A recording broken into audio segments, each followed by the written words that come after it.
Talk is online, and News Talk Online is a production of Paltalk.com, the #1 multimedia community on the internet with more than 4.5 million unique subscribers. I'm your host for this evening, Boaz Frankel, and good evening to you all once again. We're back at the bottom of the hour, and a welcome to all our affiliates of News Talk Online, radio and TV affiliates, and welcome to, once again back to our great audience here on News Talk Online. Getting back to the issue, we're speaking with Robert Best. He's a graphic artist, and he organized the Rocky Horror Picture Show screenings and volunteers his time to the Smokers Club Incorporated.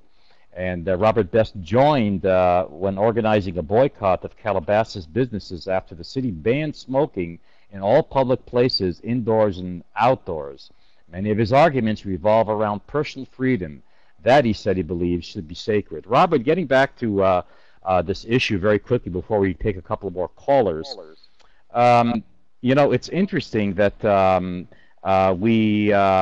9/11/2001, the horrific terror attack on Manhattan, New York, the Patriot Act came out, and the Patriot Act, of course, by many in definition, is another attack on our civil liberties. And in this case, at least we could blame it on terrorism for a certain degree of it. Some wouldn't agree with that, of course. But what do we blame this secondhand smoke on? I mean, do the anti-smokers have any case at all? Do they have a strong case against us?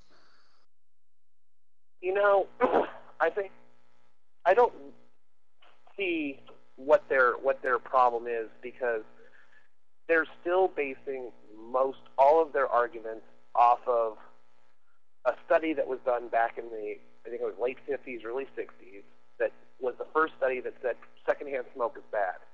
And unfortunately, if you look at the science of the studies, and I've had people that are way smarter than I am actually read them to me in layman's terms, telling me that the science and the way they went about it, their method, was so horrible that if it was anything else dealing with the scientific community, nobody would pay it any validity.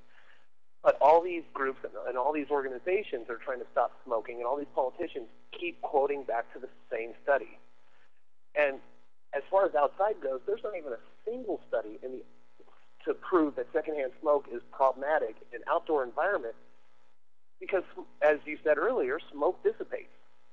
You can't walk by a high school where you got some kids smoking pot in the bushes. You're not going to get stoned, but at the same time, they want you to believe you by a smoker, and you're going to get secondhand smoke, and you're going to get cancer at that moment. And they're making it sound like you're going to die if you walk by a smoker. So, unfortunately, people believe this garbage. Indeed, there's a lot of propaganda floating around, and in order to convince the politicians, or the politicians to convince the general population that secondhand smoke is bad. I'm wondering if at some point it's going to get so bad that we're going to have the military complaining about secondhand smoke on the battlefield. Wouldn't that be interesting? Let's go. Let's take a couple of callers. We have next here Anna from the United Kingdom, who is also our ASI affiliate of radio and TV. Anna, what is happening in the United Kingdom with secondhand smoke? Are you complaining about it, or are you breathing it in, or what's going on there? Well, the UK has become as anal as the rest of the world, I suppose, in terms of this issue. And of course, we had the smoking ban. I think it came in either June or July. That's smoking in public places, in restaurants, in public houses, and that sort of thing. So, you know, yes, we are in the middle of this debacle. You know, it's quite funny though, Boaz and Robert, because here in the UK, when they banned smoking from in pubs, people were going into the pubs and complaining about the smell of beer. And so what they had to do in the pubs was to spray them with a nicotine spray in order to take away the smell of beer, because that is the most effective way to do it, which I find is absolutely hilarious. Yes, we have the ban here. I wonder how the government are going to fund their programs when they don't have the revenue from smoking. And I see it as far more an issue of the erosion of a person's individual rights, as I do it as of supporting the or getting at the smoker. And that, I think, is what's happening: the erosion of public rights, and that, or individual rights. Thanks, Boaz. That's a great story.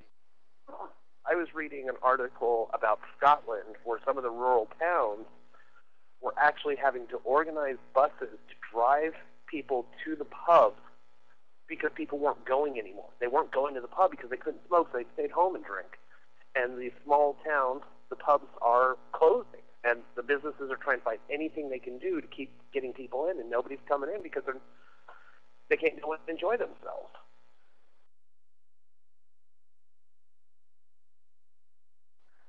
I find this very distraughful. I mean, I don't even know what to say about this. There's so many other things in the world that are toxic, dangerous, and lethal to the human body, and of course, everybody's jumping on the smokers.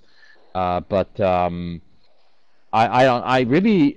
I'll tell you what, Robert. If God forbid the time comes that a police officer knocks on my door and tells me that I can't smoke at home, whether I have kids or not, I mean, this is something that they should leave to me and my good sense to whether I'm going to do it or not. And if there are people that are going to smoke in front of their kids or in the presence of their kids, in their cars or in their homes, well, it may be bad. It certainly is bad, but it's their business.